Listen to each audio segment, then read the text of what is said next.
One of the things that I've learned over the years is communication is everything. And one of the problems scientists have is, in general, we're horrible at communicating things. But then I happened to talk with someone in Welsh National NHS. And they'd worked with University of South Wales Centre for Storytelling, and very successfully. And they told me about what the communication and what had been done and how they felt it really helped them in the project. So I contacted the center and the faculty there and started talking about, here's my problem. I've got great science. I've got scientists and engineers who really believe in what they're doing, but I have to try and persuade the rest of the planet that this is the way to do this.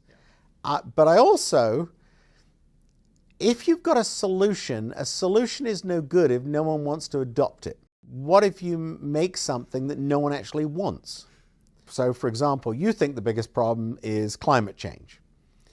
As Harold Wilson said, the man on the street may think the biggest problem is employment, or energy cost, or food cost. Right.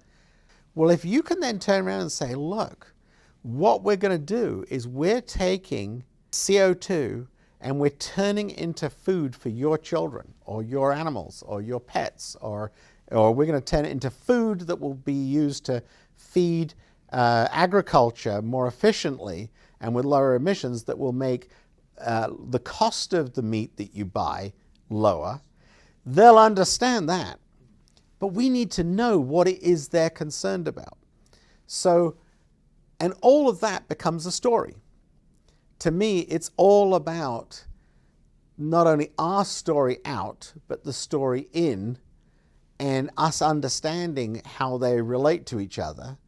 With University of South Wales' centre, we've generated a lot of short information, YouTube-style videos, but those are exactly the things that will get that message across.